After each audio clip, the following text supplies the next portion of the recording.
Thanks for downloading the Swearing In Podcast, where you'll hear the origin stories of those who chose to serve. So ground your gear, take a seat, and listen up.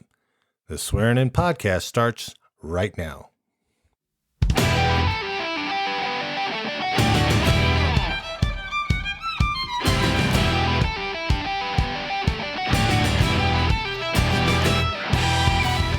Hello, America, and welcome back to the Swearing In Podcast. I am your host, Marty Smith. Today, my guest is former Army Specialist Jeff Breton. Jeff joined the Army in 2001 as a 19 Delta Armor Scout.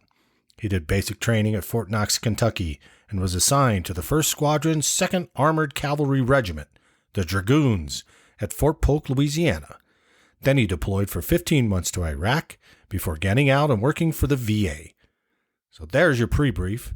Now, let's get on with the interview. So joining me today is former Army Specialist Jeff Breton. He was an Armor Cav Scout, and he's going to tell us all about joining the Army. Jeff, how are you today? I'm doing well. How are you? Good, good. Thanks for calling. Thanks for taking the time. I know it's late over there where you are. But I appreciate you taking the time to do this interview. So you got in 2001, but what were you doing before 2001 to lead you to the Army?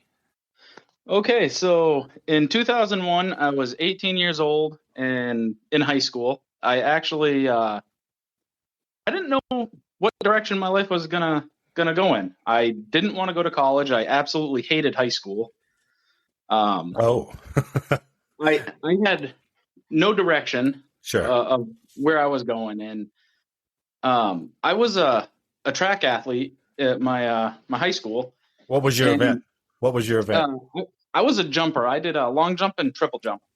Oh my God. I always loved the triple jump, man. That was so great. And I did for 2 years the Junior Olympics. Whoa. And really? Yep. And in the summertime, I'd go down out of state, New York, White Plains, things like that.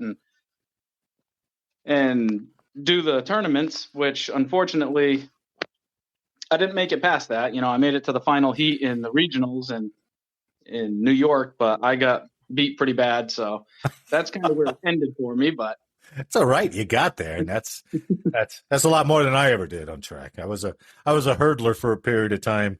I think up to my freshman year, and I could never finish a race anymore because I was like, forget it.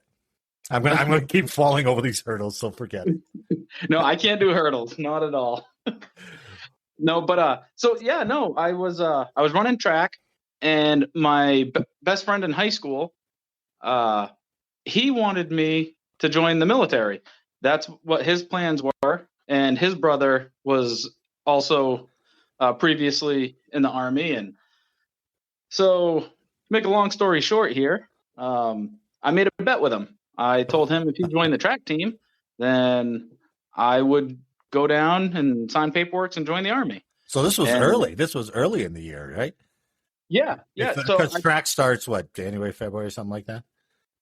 Yeah, that's usually around the indoor track season. Outdoors a little bit later than that, just get past the snow and the extreme cold. Okay, so but this wasn't towards the end of the year. So you were talking about this even before senior year was done then.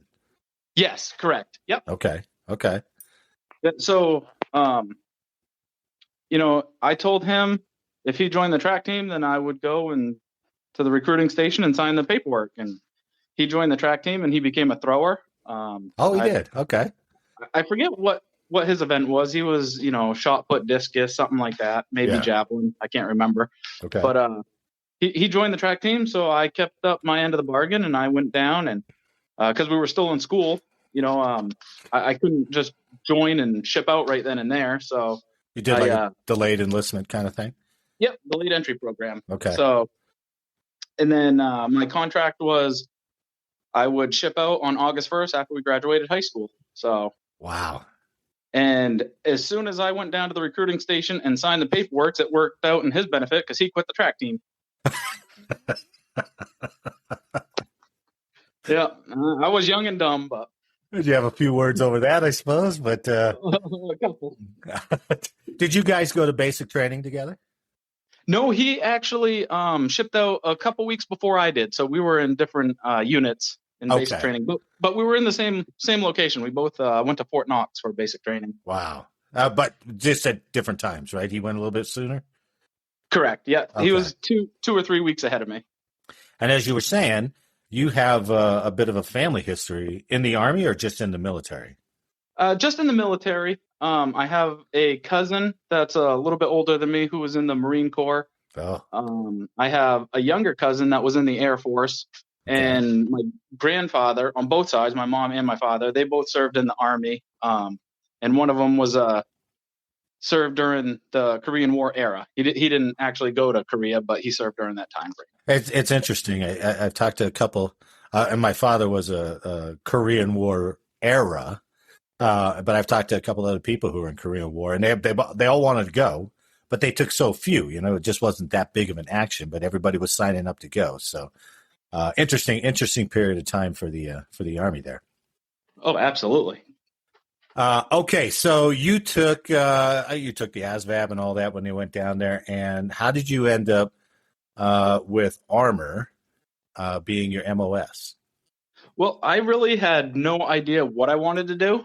I didn't even really know what I was good at, to be perfectly honest. Well, sure, and where my buddy wanted me to join up, that's what he was going in as, was a Cap Scout. Okay. 19 Delta, and that's what his brother was. So I just kind of followed in their footsteps and said, I'll do the same thing. Why not? And also, when I went to the recruiting station and we were talking about, different MOSs and what we qualified for, and they came and showed us, what it was to be a Cap Scout, just the video made it seem pretty cool. You got to blow stuff up. You did some recon and pretty cool stuff they got going. I mean, that's an easy sell if you don't know. Absolutely. I mean, that's every movie that's out there. So yeah, that's why we wanted to go. Yep. All right. So you swear in. Did you swear in at the recruiting station? Did you swear in at Fort Knox?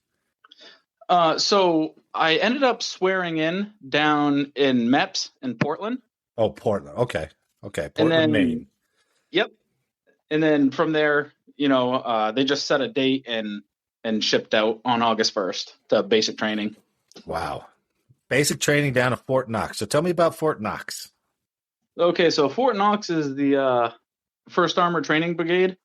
I'm not honestly 100% familiar with it. Just, I got down there and that's where, my basic and AIT was conducted. Right. I can tell you I was in Delta Troop. And to me, because I was in high school, track athlete in high school, basic was pretty easy as far as the physical aspect of it. Yes, because you could run. Yep. And, I struggled mostly with push-ups, but, after being down there for a few weeks, even that got easier. So I was a lot more well off than some of the other guys, but yeah, there's something about making you do it every day that makes you better at it. So you went in August. How was the heat index down there in August? Oh, it was some crazy weather. So it was hot. It was very hot. Towards the end, because I did basic and AIT together. Yeah. So it was like 16 weeks. So I didn't leave until December, which at that point it was pretty freaking cold. Right. I remember one day, I don't know what month it was. I'm going to say it's probably somewhere between September, October, somewhere in that time frame. Uh-huh. We were coming back from the chow hall and we had to go shine our boots because they did that back then. Of course. And we would have to go up to the barracks, grab our ammo can with our shoe polish and all that. And then we'd run outside and we'd polish our boots. Well, coming back from the chow hall, it was sunny, not a cloud in the sky. And it was hot and humid. And by the time I ran to the 3rd floor, because I was in 3rd platoon. Yeah.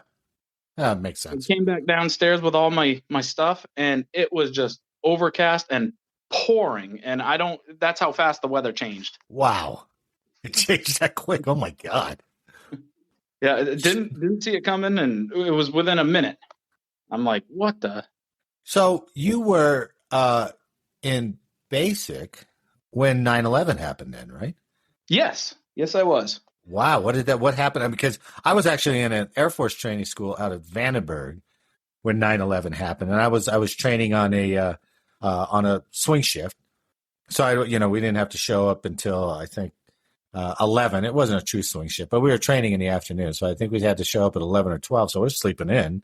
My sister called me and goes, "Hey, turn on the TV." And I was like, "Oh my God, what is going on?" So, how did that get presented to you guys? I'm sure. I mean, you're in the barracks, right? Yep. Open bay, no TV. So, how did that go down for you? So funny enough, the drill sergeants all came in to tell everybody, and of course, we all think that this is pretty routine for drill sergeants. It's a scare tactic that they're just trying to get us to, pay attention, and this is what could happen. And no one really believed them at first.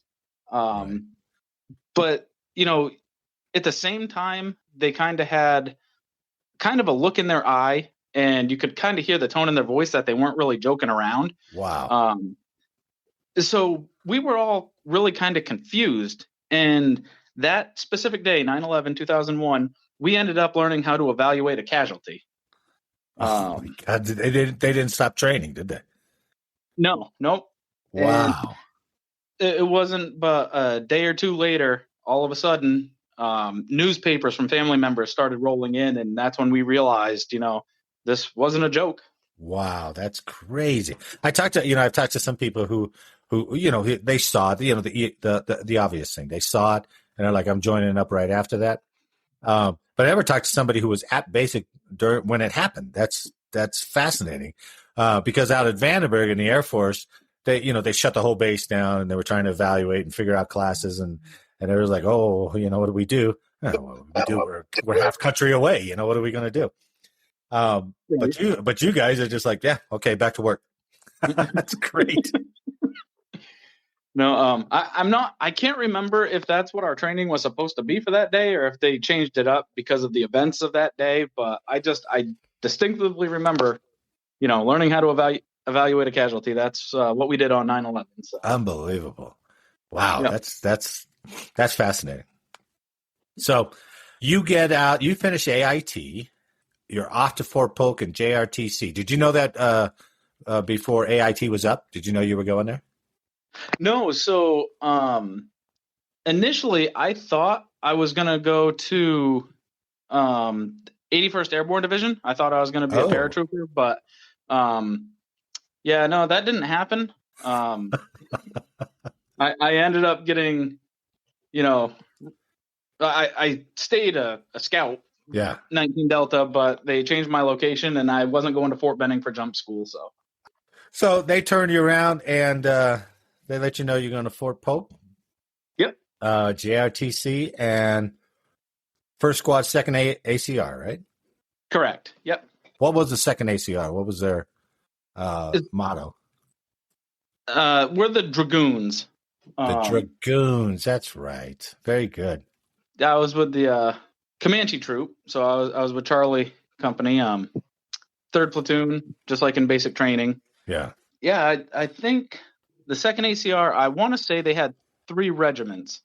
When I joined, it was at Fort Polk, but like you said, before they were at that location, they were in Germany, and then after I got out, they had relocated again. So I was at Fort Polk from 90 to 92 when it was one of the lower priority bases and lower priority divisions. The 5th Infantry Division was out there. 90 to 92. So that was actually during Desert Storm. Yes, it was. And we thought we were going to go. They'd sent almost every stateside division over there.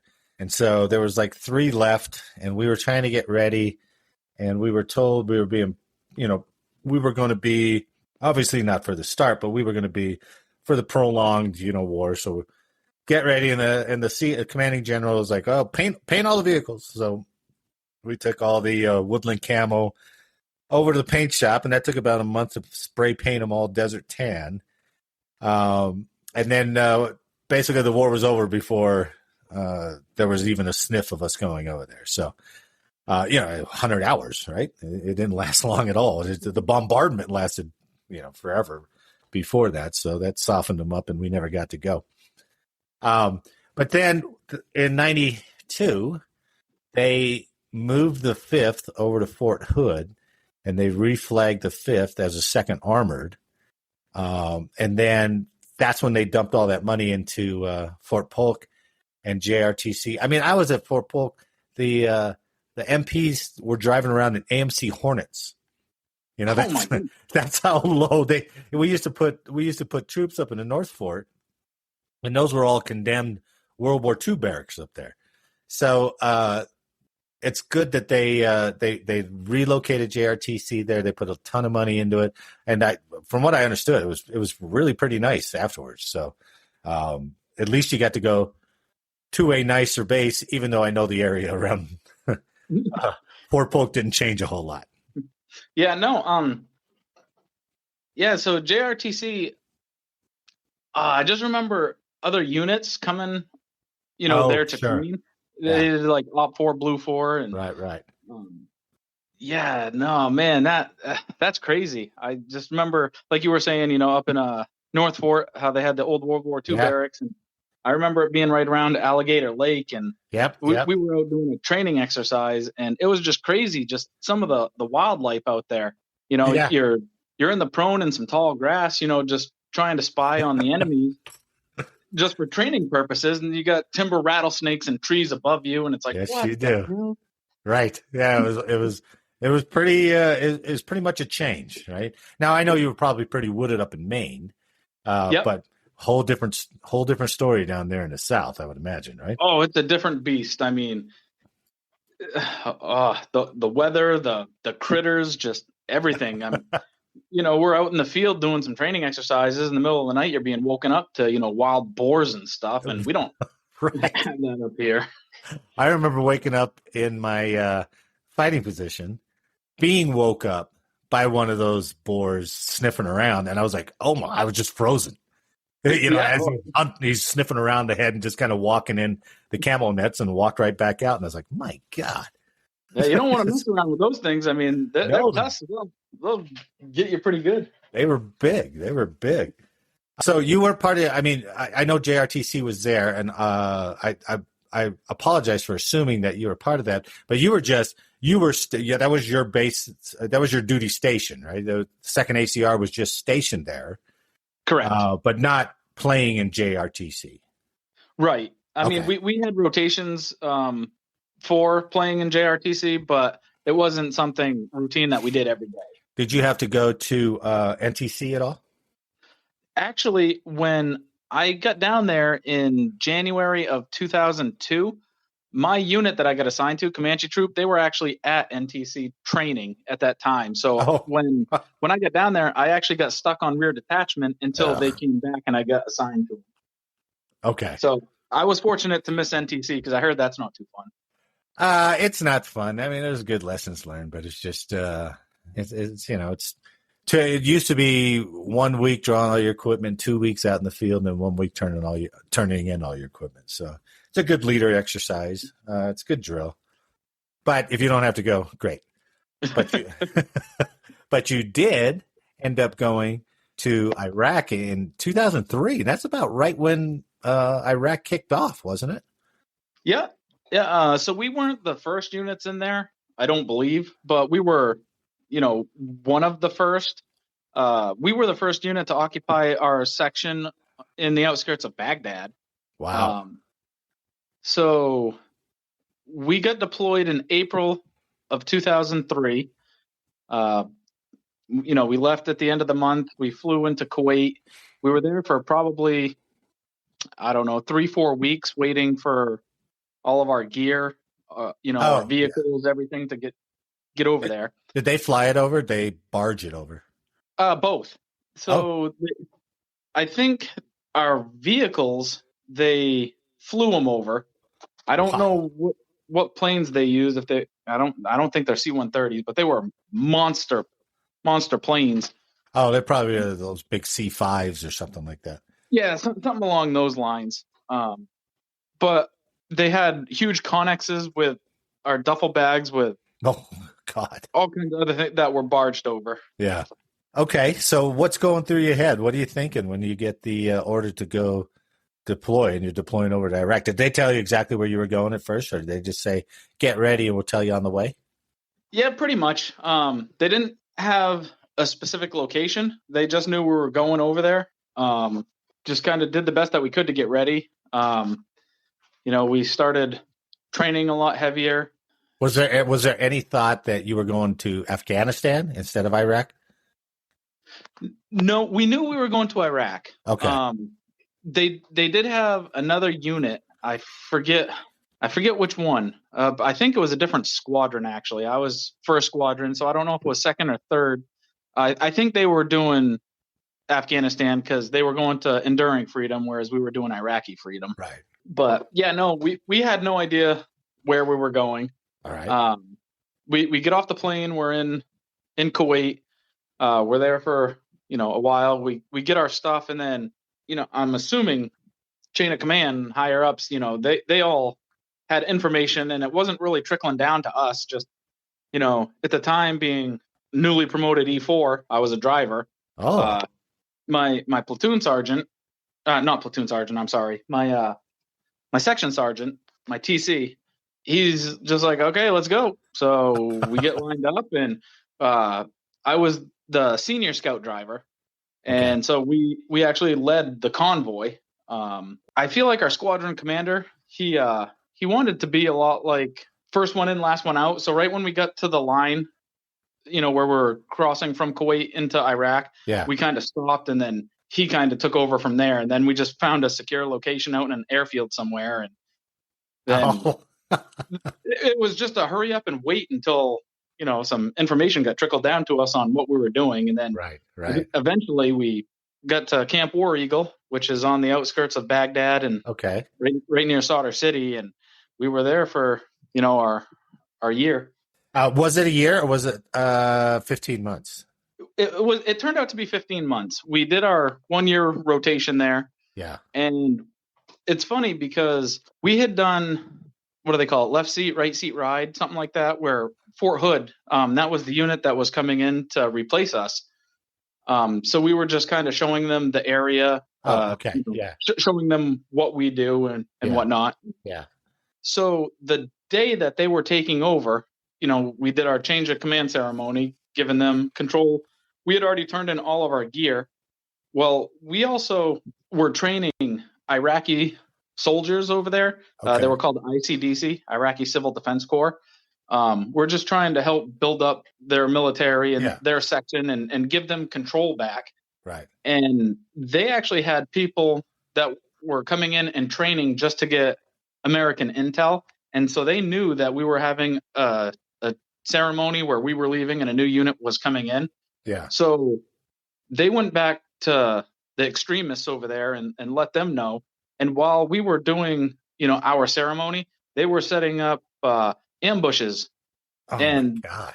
So Fort Hood, their very first patrol after we had given them control, they came under a severe heavy attack. And we hadn't seen anything like that in the year that we had been there. Oh, no kidding.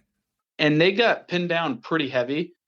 Now, like I said, we had turned in all of our gear and, so we were just hurry up and wait. And we were trying to get our stuff to get our ammo and get our grenades and everything that we had turned in and go in and try and help them, help fight and pull them back. Right. And it turned out that we did go in and we did get into a pretty heavy firefight, but it wasn't until a little bit later on in the evening. It was dark by that point.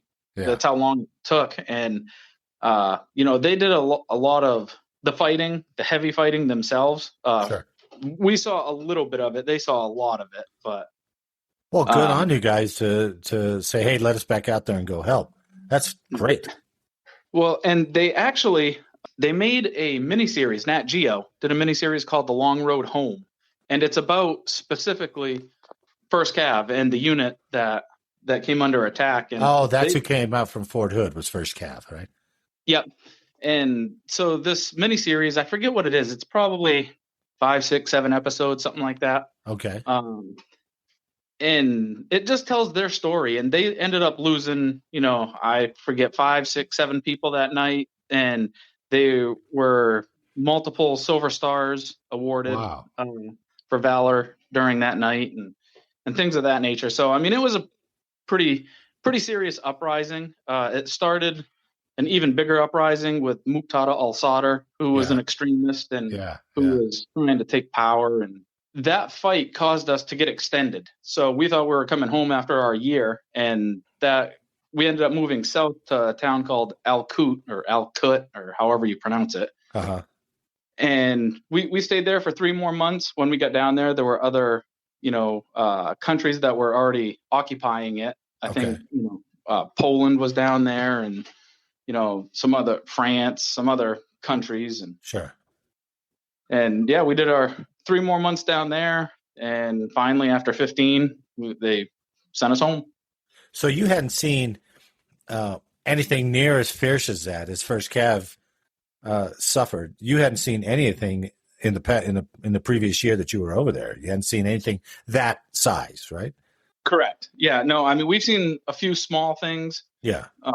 But yeah, nothing of that nature. Now, I think in August of 2003, we were over there when the UN was under attack, and the vehicle-borne IED drove into the UN, and essentially a dump truck full of explosives blew it up. And that's right. We were, I don't know, 3, 4, 5 miles down the road. So, when that happened, we got called out there to try and help the civilians and try and occupy the facility. I mean, the UN building, we didn't want them taking that over.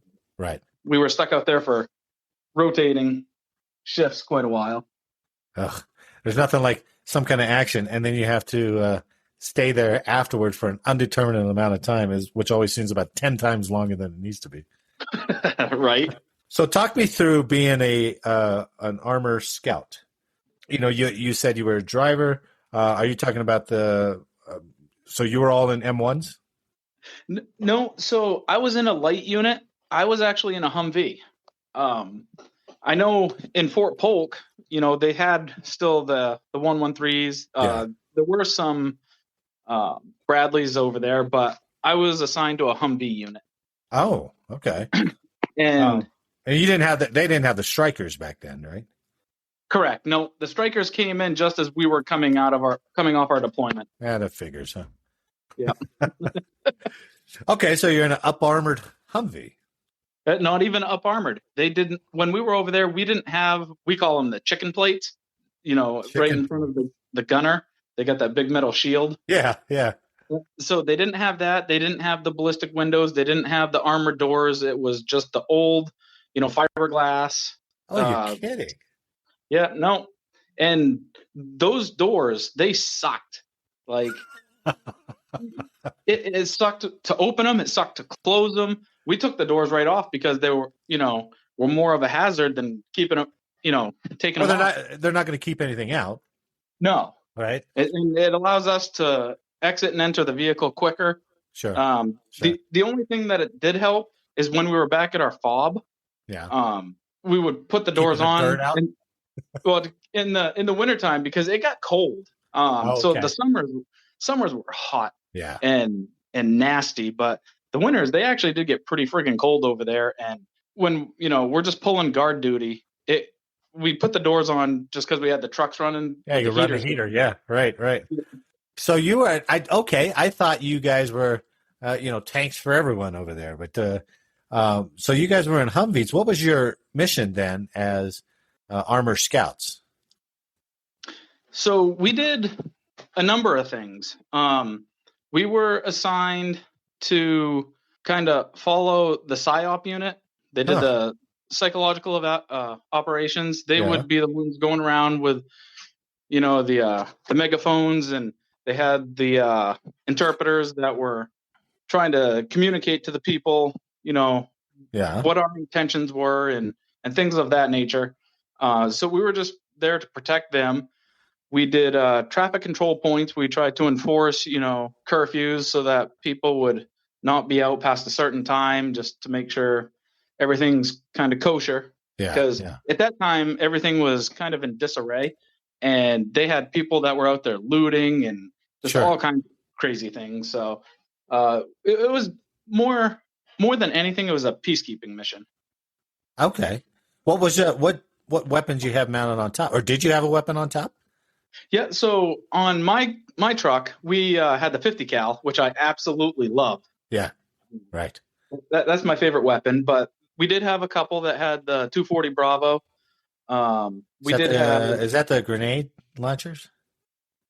No, those are the Mark 19s are the grenade launchers. Yeah, right? we did have Mark 19s up there as well. I didn't have one on my truck, but we did have a couple in my platoon. Is it 240 Bravo that's not the M60, is it? No, it's not the M60, but it's similar to it. Is it the SAW? It's just like a SAW, yeah. Okay. I'll stop guessing. Okay, so you just how many vehicles were in your scout team then? So let's see. We had 3 sections in our platoon. Each section had a driver, a gunner, a TC, and then usually a JAFO. So now, explain to the audience what a JAFO is? The JAFO, we call that just another fucking observer. That's basically just an extra person in the back seat, just to cover one side of the vehicle. I was trying to set you up so it made it sound like it was real official, and the way you delivered it was just perfect. So, awesome. Yeah, that's very good. I hadn't heard that term in so long, but you did it perfect. Thank you. I like being set up for softballs like that. Yeah. So wow, so you did a year of doing kind of following those guys around, some traffic control. It's still got to be some high tension there because you just don't know what the civilian populace is going to do, right? Oh, absolutely. I mean, there were a couple times when we've had angry crowds kind of start to gather, but we were able to get them to disperse rather quickly. Yeah. And like I said, I mean, that year we were there, we didn't see a whole lot. I'm not saying we didn't see anything, but I mean, it was pretty mild for the most part. Yeah, good. Well, apparently the units that succeeded you, they got the wild part. So yeah. So like I said, we did our year in Baghdad, and then we got extended. We went south to Al Qut, and when we got there, Al Qut FOB or base or whatever. Yeah. So that's back where the old Iraqi airplane hangars were that they used during Desert Storm. And like I said, other countries were already occupying that space. Yeah. And I guess the Marines had been in there before us, and there was this giant water tower. And I want to say, I'm trying to think for the life of me, I think it was the Polish flag was flying on top of the water tower. And the Marines, when they rolled in, they tried to, climb the tower, cut it down, put the American flag up there, but they got caught. Oh, really? And they didn't, take light to that. And I guess from my understanding, and I don't know how much truth there is to it, is just what I've heard, is that they took a pretty good beating because of it. Oh. But when we rolled in, they already knew that the Marines tried it, so they were kind of had an eye on us, and we tried doing it, and we got caught. Oh, you did? I wasn't a part of it. I knew of it. I had buddies that were a part of it. And, it was crazy because, our, first sergeant and sergeant major, they kind of got spoken to by the, the higher ups from this other country. And so we got slapped on the wrist, say, hey, you can't do that. And then all of a sudden we had to pull guard duty to make sure nobody else went up to mess with their flag. Was it the same polls that messed up the Marines that got you guys too? That I'm not sure about. That'd be bad if it was. It'd be like, well, these guys are developing quite a reputation. Right. Okay, so you finally, now your 15 months is up, and you finally getting to rotate back, which is, correct me if I'm wrong, but it always seems once they're like, okay, we're done, let's get ready to go, and that just extensive time from when they say, okay, we're out of here, to where you actually lift out of country is just, it seems like it's interminable. It's just every day is like, are we going today? What's that? Why is it taking so long? Blah, blah, blah, blah, blah. Oh, absolutely. So when we were, told that we were going home, I kind of got the short end of the stick on this one because we were told that we were going to be leaving the majority of our Humvees over there, and they weren't coming back stateside. We were going to let other units coming in, kind of have them. And for some reason, they were keeping a few select vehicles that they were bringing back to the States, and mine happened to be one of them. So rather than, just, giving it up, no, then we're down at the wash rack for 2 or 3 days because we can't have any sand or dust or anything in anything. So it seemed like it was taking forever. Well, at least you'd have something when you got back, I suppose. Yeah, well, I didn't want anything when we got back. I mean, I knew I was getting discharged, and I'm like, peace out. But now I've got to go down to the motor pool and do all these other things. So how'd that work? You just came up on the end of your enlistment, chose not to re-enlist, and then that was it, right? Yeah. So when I signed my contract at the recruiter station, I only did a 3-year contract. Okay. And so I was supposed to go from 01 to 04. Yeah. And my time was actually up in July of 04, but I was deployed, so I got stop lost for a few months. So I didn't actually get out until October. Okay. And yeah, they tried getting me to re-up and stay in, but I was like, nope, I'm done. I mean, this is my very first enlistment. You sent me away. I got stop lost. I got extended in a war zone. I'm like, I am out. I'm not pressing my luck. That's a good way to look at it. That's okay. You rolled the dice. You went over there. You got it on your chest. You served your country. Well done. Who wants to go try 2 or 3 more times? Because when that clock is up, it's up, right? Yeah, I don't know. I mean, I consider myself lucky, but sure. I mean, and it's glad. I'm glad that the Army fell, and you made the right decision at the right time to be able to be a part of that, but then to go on and be able to do the rest of your life as well. Right. Yeah. Did you get your GI Bill and all that when you got out? Yeah. So I got out, and I, again, just like when I entered, had no idea what I wanted to do. Sure. No, you're right back where you started. Huh? And it's funny because my mother, she worked over at Maine Veteran Services, which is basically a veteran service organization to help veterans file claims for benefits. Okay. And so she became my POA, if you will. And she made me file a claim, and I was able to get service-connected disability for tinnitus, so ringing in my ear due to noise exposure. And that's a common one. Yeah. PTSD, a little bit of mental health. And so I got out, and I had 20% disability, and that 20% was enough to get me through voc rehab.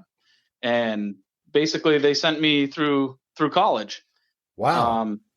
So I got my bachelor's degree in criminal justice. I attended Thomas College here in Waterville, and I thought that's what I wanted to do was join law enforcement. Yeah.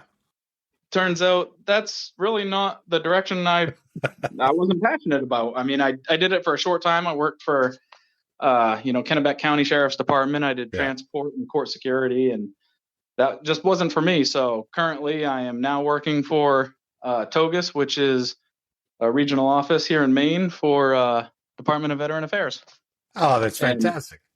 And, now my passion in life is to help those who served. Ah, that is wonderful. That's wonderful, especially when you get, that agency. I know they do their best, but it's still so hampered by government and hampered by regulations and hampered by, some people have been there too long and they've tried to help. And I've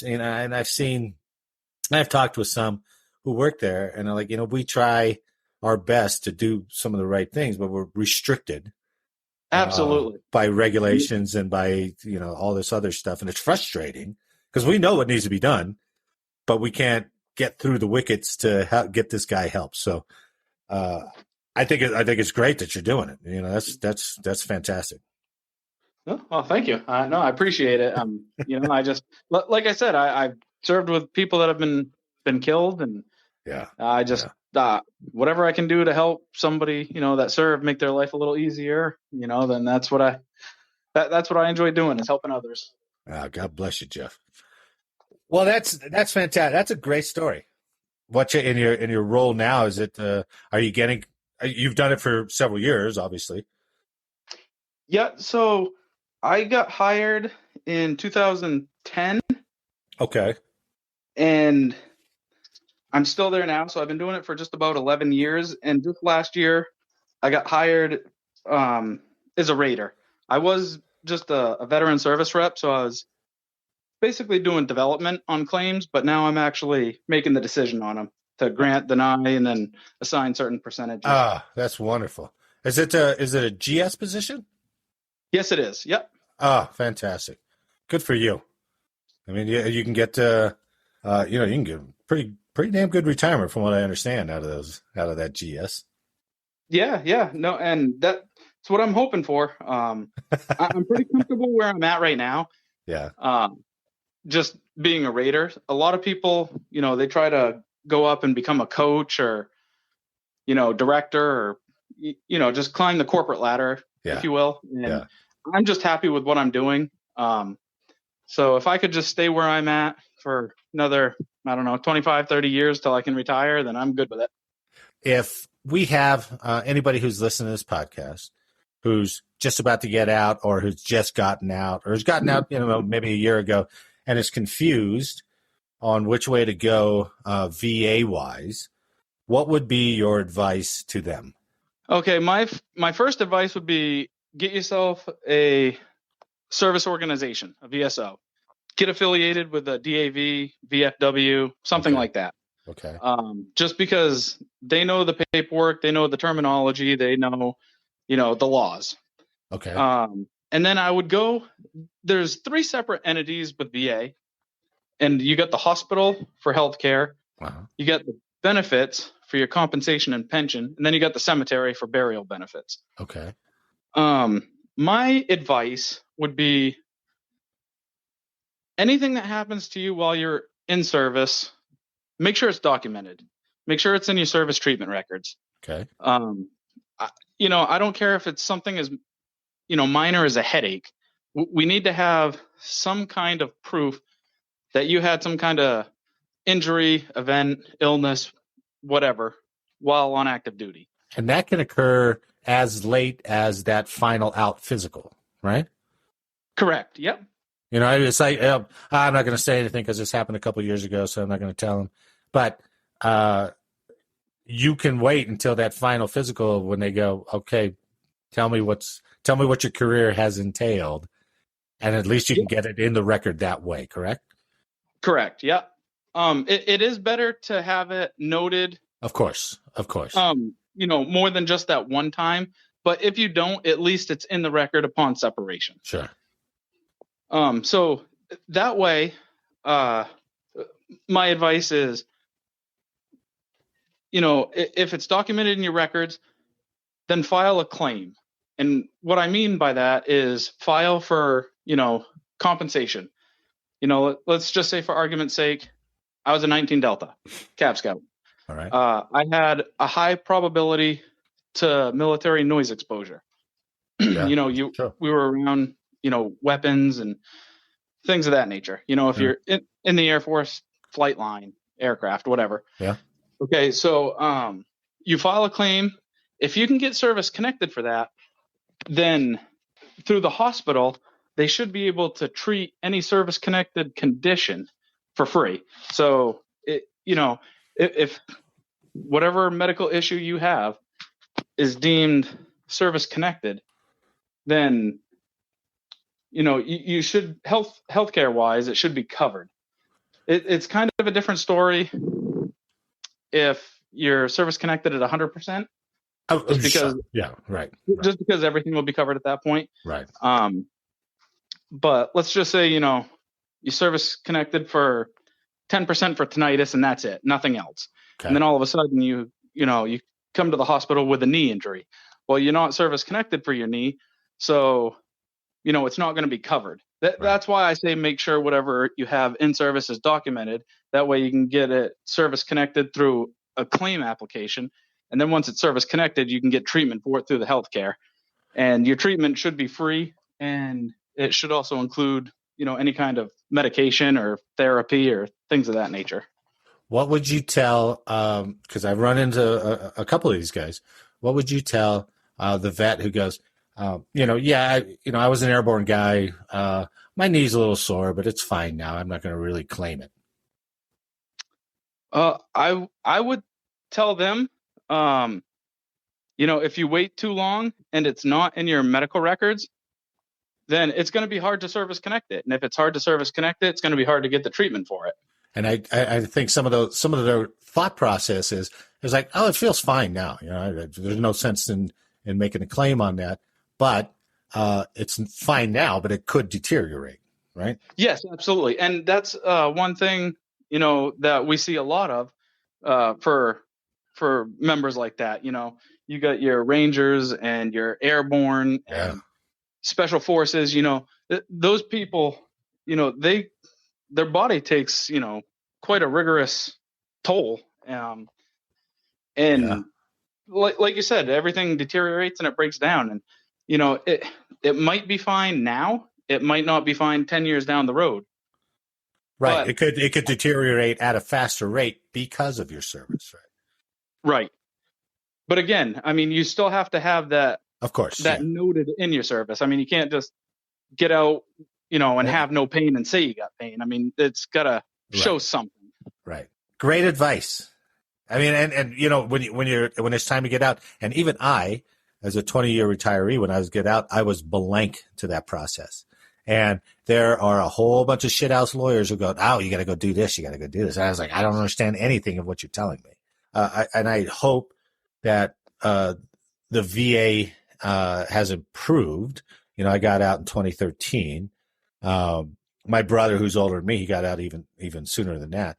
But I was directed to the DAV, and they made it a much easier process. So when you're talking about getting connected to a service organization, that's no joke, because those guys really do know the lay of the land, and that's what they do, right? Yep.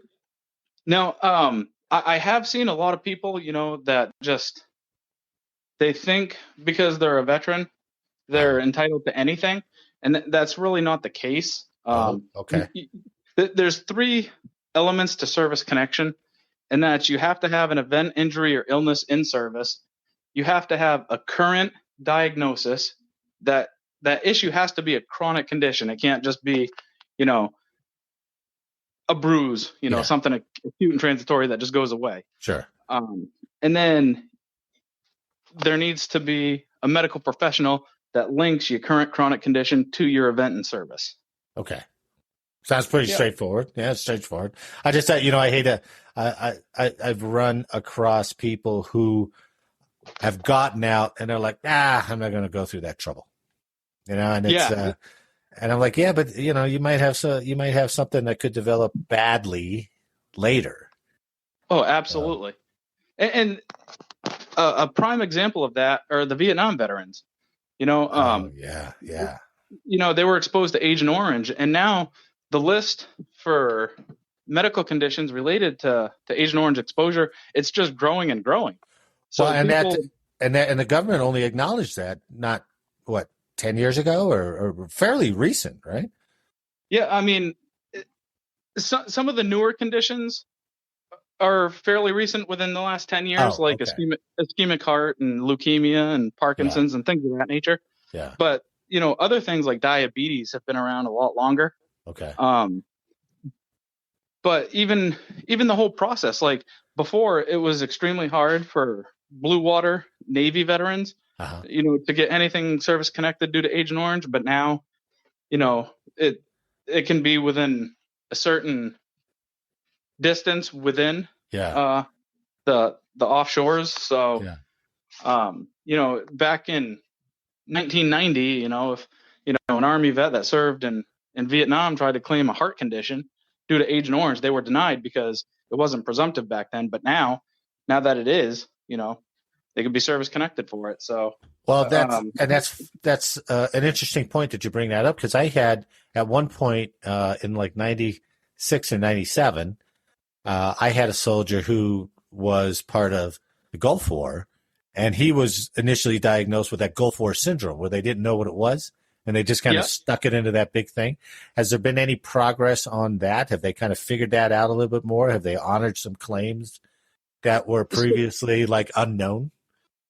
So with Gulf War illness, basically for VA purposes, there's 3 presumptives, and that's going to be IBS, irritable bowel syndrome. Oh, okay. Chronic fatigue, and what was that other one? IBS, chronic fatigue, and I'm drawing a blank. There's 3 of them, and I can only come up with 2 right off the top of my head. Okay. Okay.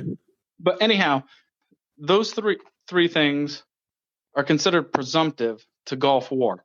Okay. Now they have chronic multi-symptom illnesses, which are undiagnosed. So, for instance, your Gulf War veterans that were exposed to environmental hazards, like the oil well fires, they were breathing in all the heavy smoke. My God, A chronic illness like that could be just a respiratory condition. If you just go in with complaints of shortness of breath, it's undiagnosed, that would qualify. Now, if you went in and said, "Oh, I've got asthma," then that's a diagnosed condition, not undiagnosed. And chances are they probably know the etiology of the asthma. Okay. It could be exercise related or whatnot. Yeah. Maybe not. I mean, but they have categories. I mean, they know a little bit more about causes and symptoms of asthma. Absolutely. That they can fine tune that a little bit more. Yeah. So, it's good that they're addressing that. That it's at the time, when the vets were coming back and they had they're just throwing in this bucket of Gulf War syndrome, and everybody's like, "What is that? What is that? What is that?" And I remember at the time there was even a little bit of skepticism. It was like, it's kind of made up in their heads, which is terrible, but it was just so unanswerable. And now that we go back and we look at it, and you're like, "Hey, you had depleted uranium rounds all over the battlefield. You had oil well fires going for months and months, just blackening the sky. You see those pictures of those guys just covered in oil and tar and black and everything else. And you're like, yeah, they're going to get something. It would seem like that's going to develop into something." Oh, absolutely. And I mean, it goes even beyond that. Like I said, there's burn pits, and then, you've got, particulate matters. They got sulfur mines and all kinds of different things. For VA purposes, it's really going to depend on what the symptoms are. Of course, yeah.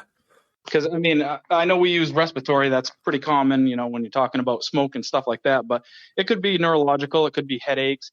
It could be musculoskeletal. You just got, joint pains. It could be, cardiovascular, just chest pains. Yeah. So, I mean, a wide range of symptoms. So yeah, it's nice to see the VA. It's nice to see guys like you really making that difference and trying to reach out to these veterans who need us, right? Oh, thank you. I appreciate that. And again, it's not just even on the battlefield either. I mean, it's also stateside. You got other elements out there as well. You got your Marine Corps veterans that have exposure to contaminated water at Camp Lejeune and things of that nature. Yeah. Some of the old pipes, some of the old World War II stuff, all the solvents and everything else they have down in the motor pool. Asbestos. I know. Radiation for World War II. It's amazing what we ask these guys to do. So I'm glad that you were on the front line at one point, and now you're on the front line serving these vets. It's got to be satisfying. Oh, it is. I love it, and I couldn't imagine doing anything different. Thanks, Jeff. Thanks for joining us today. All right. Thank you. I'd like to thank Jeff for joining us today and add a personal tip of the hat for helping out our existing servicemen and women. I hope you enjoyed the episode, and make sure to download the next as I sit down with former Army Spec 5 Jerry Casados. So until next time, a tange, it's Miss